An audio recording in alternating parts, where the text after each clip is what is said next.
News confirmed. Breaking news, pinalayas na sa kamera. Tamba, iyak dito. Ayan, syempre itong balitang ating matutunghayan ngayon ay nagmula kay Pinas News Portal. At ito po ang inyong lingkod na si BT na magbibigay ng reaksyon at komento dito sa video na ating matutunghayan ngayon. At huwag na natin pagtagalin at sabay-sabay na nating panoorin ang laman ng video na hatid sa atin ni Pinas News Portal at bibigyan natin ng reaksyon ang balitang ito. Pasok! Ngayon mga kababayan, dito po sa ulat ng News 5, halos isang oras na po ang nakakalipas, ay binalita po nila batay sa nasabing post ang ganito. Magkakaroon ng pagbabago sa liderato ng Kamara. Pumunta sa Malacanang si House Speaker Martin Romualdez para makipagpulong kay President Bongbong Marcos sa gitna ng usap-usapang pagpapalit ng liderato sa Kamara. Ayon sa source ng News 5, tatlo ang tinitingnan opsyon ni Romualdez. Manatili sa pwesto, mag-leave of absence o tuluyang magbitiw. Kanina po, nabalitaan natin na nakipagpulong na itong si Martin Romualdez. Kung hindi kami nagkakamali, baka patuloy po yung pagpupulong nila hanggang ngayon. Yung pag sinabing leave of absence, mga kababayan, ito po yung nasa uring si Martin Romualdez pa rin po ang House Speaker. Ngunit sa ilang kadahilanan ay meron pong gaganap ng kanyang tungkulin o gampanin bilang House Speaker. Parang ganun, maaaring ang malapit-lapit na hahalili muna sa kanya pansamantala ay yung Deputy Speaker. Pero itong si Martin Romualdez pa rin ang mananatiling House Speaker. Ganun po yung tinatawag na leave of absence. Pero ang mas mainam po talaga at sigaw ng taong bayan matanggal na, tuluyan na magbitiw sa pwesto ang House Speaker at tuluyan na ring mapalitan. Ngayon, hindi, totoo yan, no? Yung sinasabi na tuluyan ng matanggal. Kumbaga, kung tutusin, wag na yung matanggal eh. Kumbaga, kusa na lang talaga siyang magbitiw. Kasi talagang hindi na talaga nagugustuhan ng mga tao yung nagiging sa kanya. Pagpalagay natin yung nagiging feedback sa kanya. Hindi, pangit na eh. Hindi na nagiging maganda yung imahe niya. Sa kabila ng mga ginawa niyang pagbibigay ng mga ayuda-ayuda, hindi pa rin tumalab sa mga tao yun eh. Kumbaga, hindi parang wala. Diba? Kaya kung ako, para sa ikatatahimik na lang, kunwari ako si Romualdez, no? Sana all. Yaman. Kunwari ako siya, bababa na lang ako. Diba? Pagbibigyan ko yung sinasabi ng mga tao. Kasi parang wag mo nang ipilit yung sarili mo kung talagang ayaw na ng mga tao. Kasi kung kahit sabihin natin na may tumutunog na balak niyang kumandidato sa 2028, kung ako hindi na ako maghahangad. Kasi talagang ang mga tao since day one pa lang, nung nasira ang unit team, talagang doon pa lang is galit na yung mga tao. Iba na talaga yung iba na talaga. Hindi ko naman sinasabing 100% na mga tao. Siyempre, may mga kampi pa rin sa kanya, pero kita naman natin, no, parang nahati na talaga. Mas maganda talaga kung kakandidato ka is isang buo tiwala sa iyo eh. Kaso hindi na wala na eh. 'Di ba? Parang pangit na 'yung nagiging imahe at saka isa pa, syempre, lagi siyang nababanggit nung mga 'di ba? Ng mga iniimbestigahan, laging nababanggit 'yung pangalan niya. Tapos ito nga parang binawi na naman, parang ganun. Kasi kung nabanggit sa una, kahit bawiin ang pangalan, syempre ganun pa rin 'yung tumatatak sa mga tao eh. No? Kaya kahit pag lumalabas 'yung mga pangalan niya na ganito, parang hindi na maganda eh. Parang hindi na magandang ipagpatuloy. Pangit na eh. Hindi na. Parang hindi na magandang imahe. No? Kahit sabihin natin may kasalanan kang ginawa o wala kang kasalanan, alam mo sa sarili mong ganon, is hindi na maganda yung nagiging feedback ng mga, hindi na nagiging maganda yung feedback sa ng mga tao. Kaya talagang magpapalaya ka na lang talaga. Diba? Tsaka para hindi na lumala, kumbaga yung galit ng mga tao is hindi na lumala. Kasi yun ang hinihiling eh. Yun ang sinisigaw nila eh. Umalis ka na dyan. Parang gano'n. Pagbigyan mo na lang sila. Wala tayong magagawa eh. Di ba? Yung mga tao na may gusto. Pepe, kung paglalaban mo pa rin yung gusto mo, ay, syempre, sarili mo na lang yan. Kumbaga, yung mga tao parang sinasabi, hindi importante sa akin yung komento ng mga yan. Di ba? Hindi importante sa akin yung mga ginagawa niya, mga sinasabi sa akin. Hindi. Bala. Kaso nga lang, syempre, hindi natin alam. Baka magkagulo. Yun ang iniiwasan natin eh. yung magkagulo sa Pilipinas o na magaya sa ibang bansa. Ayun yung iniiwasan natin. Ito ang pinaka latest update. Isang minuto pagka-post ng News 5 ay agad namin itong kinontent. Ang sabi po ng News 5, aalisin na. Nakuha na ng litrato ang pagdala sa desk nameplate ni House Speaker Martin Romualdez palabas ng kanyang opisina ngayong Martes ng gabi. Ah, ganun? Sa gitna ito ng umuugong umanong balita magkakaroon ng pagbabago sa liderato ng Kamara. Base sa source ng News 5, nakipagpulong si Romualdez kay President Bongbong Marcos para pag-usapan ang House leadership. Ito po yung litrato ng nasabing pagdala sa desk dala-dala na, plate ni House Speaker Martin Romualdez palabas po ng kanyang opisina. Ayan. Baka mamaya ililipat lang ng bagong opisina yan. I-renovate kasi itong opisina ng speaker Lipat natin. Baka pwede rin ganon, di ba? Totoo kaya yan na talagang kaya binitbit yan kasi papalitan na siya? Yung desk nameplate po, ito po yung nasa harap ng table nasa ni harap Martin ng table, Romualdez kapag papasok ka ng kanyang opisina. Nandiyan yung kanyang pangalan at nasa ilalim ng kanyang pangalan ay yung kanyang tungkulin o posisyon sa gobyerno na yan nga ay ang Speaker ng House of Representatives. Ito ang isa sa maaari nating pagbatayan, kumbaga magiging clue natin kung ano na ba ang nangyari dito kay Martin Romualdez. Ngayon, ang atin, dun sa tatlo, kung siya ba ay magbibitiw, magli-leave of absence o mananatili, ang maaaring matira doon ay yung magbitiw siya sa pwesto o nasa uring leave of absence siya. Kasi kung siya mananatili, hindi para alisin yung kanyang desk nameplate dun sa kanyang opisina. Sa makatuwid, ang nakikita natin dito, kung hindi man siya mapapatalsik o mapapalitan, hindi siya magre-resign, baka nasa uring leave of absence lang ito. Sa makatuwid, siya pa rin ang House Speaker, pansamantala may papalit sa kanya, may hahalili sa kanya, na yun nga ang Deputy Speaker. Pero ang sigaw ng taong bayan, magbitiw na sa pwesto. Pero ang tatag naman niya, no? Kung hindi talaga siya aalis, no? Parang paninindigan niya, ako pa rin ang speaker. Parang gano'n. Talagang ayaw umalis sa pwesto. Kaya napapakita-kita natin kung sino talaga yung bintang sila ng bintang sa Duterte. Na Duterte, sa kapangyarihan niyan, ayaw umalis sa pwesto niyan. Kaya ganyan yan. Uwe. Diba? Binitbit na. Malay natin, diba? Talagang papalitan na siya o nagbitaw na siya, 'di ba? Baka kasi sinasabi ko kanina, baka mamaya lilipat lang siya ng opisina Kasi i-renovate yung opisina niya Ano kaya doon? 'Di ba? Tatlo 'yon na may papalit na sa kanya pansamantala kasi leave of absence o talagang magbibitaw siya o i-renovate lang yung opisina niya. Tatlo 'yan, sir. Yung nagsasalita, no? Tatlo yan. Tatlo yung magiging question dyan. Mapalitan na ang speaker sapagkat siya pero kung ako nasa katayuan niya, magbibitaw na ako. No, mas maganda pa yon. Siguro mas huhupa pa yung ng tao sa akin.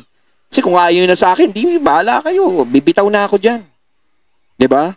Pag natuwa na yung mga tao, nakalimutan na, umalis na siya. Yay! Wala na, makakalimutan na siya. Baka nga lahat ng mga nagawa niya hindi maganda, makalimutan na rin ng mga tao. Kasi tinanggap niya na yung pagbibitaw. 'Di ba? Sa napakarami. Pero sa nangyaring ito, no, sa flood project na to, talagang isa rin siya sa nababanggit kasi. No, posible parang makalimutan ng mga tao basta-basta yun. Pero syempre, makakatulong pa rin yung pagbibitaw niya. Ayan na, binibigyan ko siya ng advice kahit papaano. Alam ko na wala naman akong karapatang magbigay ng advice sa kanya. Pero syempre, eto yung nakikita natin, kahit papaano naman siguro, yung mga tao matuwa-tuwa naman na, sa wakas may ginawa ka ding maganda na tama. Diba? Kasi kahit yung mamigay siya ng ayuda, hindi nakikita ng mga tao yan. No, talagang ang makikita nilang tama talaga is yung dito sa kasagsagan ng init ng ulo ng mga tao is yung bigla kang magbitaw. Ayun yun. Usapin ngayon at issue, partikular sa flood control projects anomaly. Ang totoo mga kababayan, sabi nga po ni Katunying Anthony Taberna na isa rin namang journalist, si Martin Romualdez po ang isa sa napakalaking problema ngayon ng Pangulo.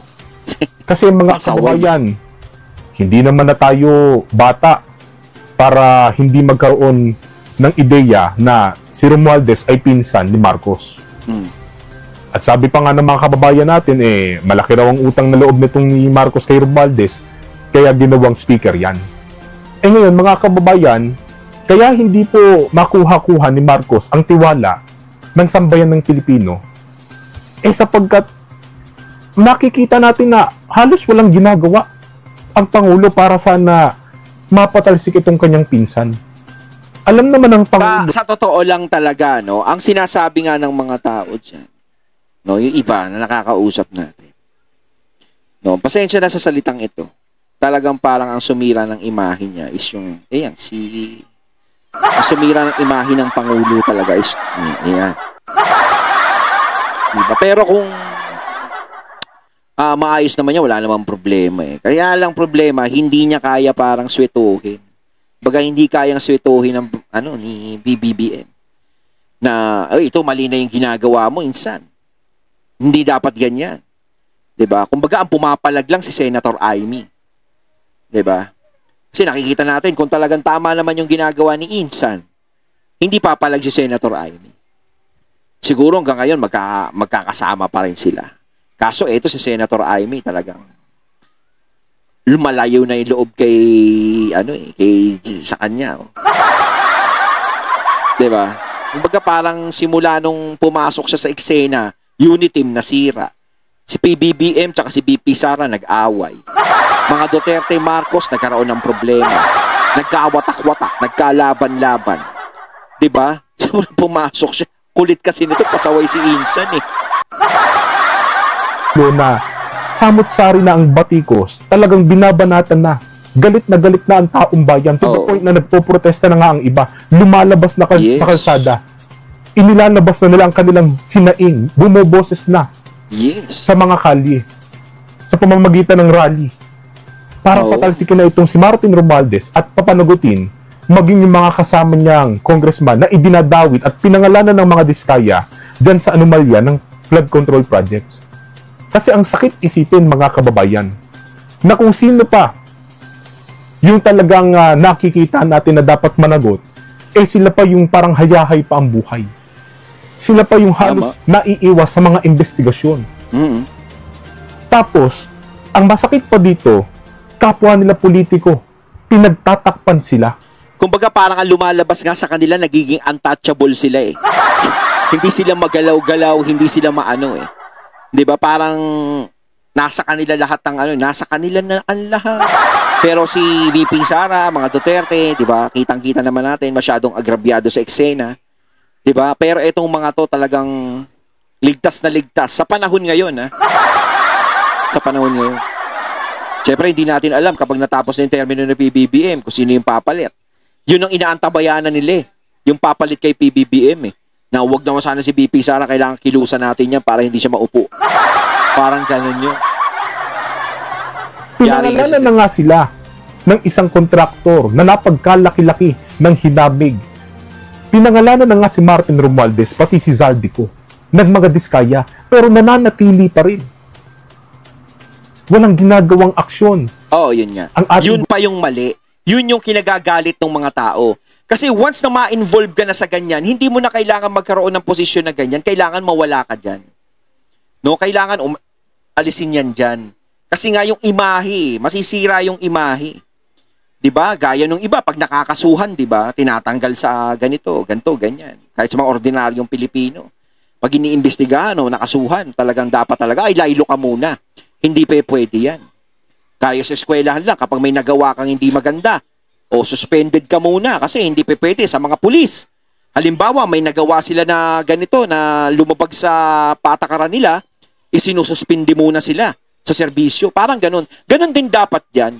Kasi nga nai-involve kahit sabihin natin na ang tingin pa ng mga kasama sa kanya, mga kasama niya, matino siya, maayos siya, nai-involve kasi siya, kailangan mag-lay low muna siya. Hindi mo muna siya pwedeng nandiyadyaan. 'Di ba? Hangga't gumugulong pa yung investigasyon. Gobyerno para sana hindi na lang mapatalsik, Doon na lang sa sentido na imbestigahan, maimbitahan sa mga pagdinig, matanong sila. O di kaya ay i-check yung kanilang bank accounts. Ika nga mag-lifestyle check. Hindi, wala talagang nangyayari. Oh, wala. Kaya yung mga ganitong updates ay napakalaking bagay po sa atin. Yes. Sapagkat nakikita natin ang liwanag ng pag-asa na baka kahit papano ma-actionan na, baka kahit papano magkaroon na ng kabuluhan. Yung mga nangyayari sa mga nakaraan, partikular, yung pag-amin ng mga diskaya sa pag-iimbestiga sa kanila sa Senate Blue Ribbon Committee. Kasi napakalaking bagay na yun eh. Hindi po ba? Ang pinaka nakikita ko at malamang sa malamang sasang-ayon kayo. Ang pinakamagandang mangyari at maririnig nating updates ngayong gabi, magbibitiw na sa pwesto si Romualdez. Kapag ka ito ay nasa uri lang na leave of absence, mayayamot na naman ang sambayanan. Maiinis na. Isipin talaga ng mga tao. Yung tigas naman ng mukha, parang gano'n. Hindi, sinasabi natin, di ba? Maaaring gano'n ang sabihin, talagang kapal, talagang ambalat, talagang makapal, talagang gano'n. Ako. Ay, nako. Naman ang mamamayan.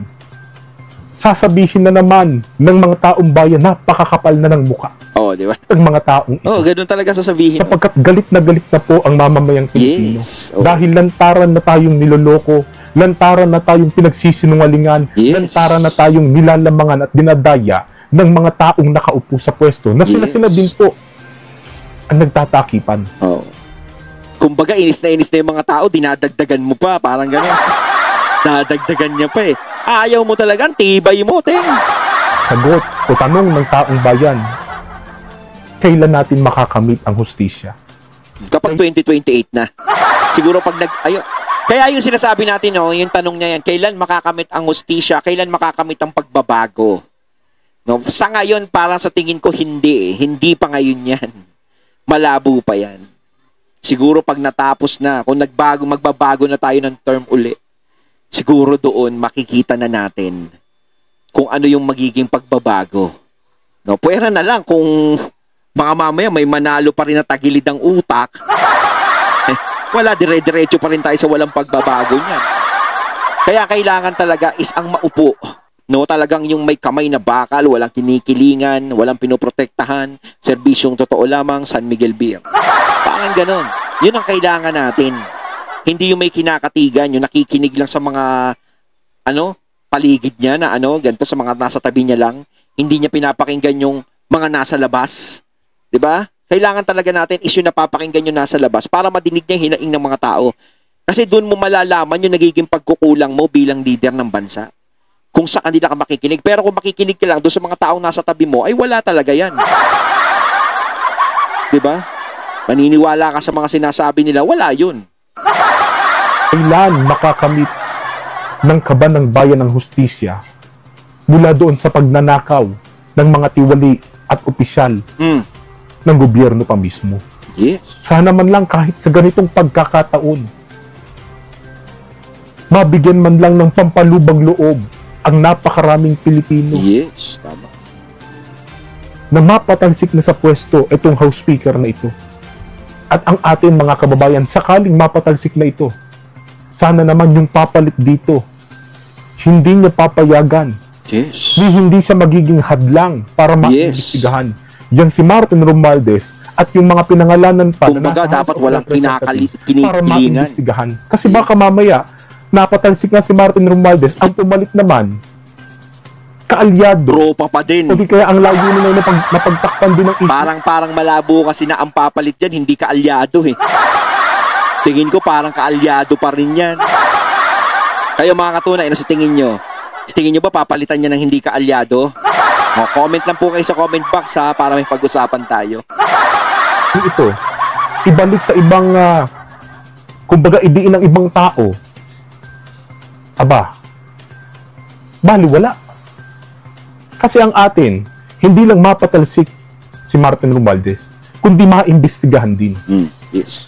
At yung papalit sa kanya, makipagtulungan din sa mga Kumbaga, nag-iimbestiga. transparency. Kung Yan. sino po Talagang talaga transparency dapat mga talaga yung sangkot dyan. natin eh. Sana yung uupo na yan na bagong House Speaker Sila na po yung magbibigay ng katarungan sa mamamayang Pilipino, makikipagtulungan sa mga nag-iimbestiga Yes. para mabigyan ng hustisya.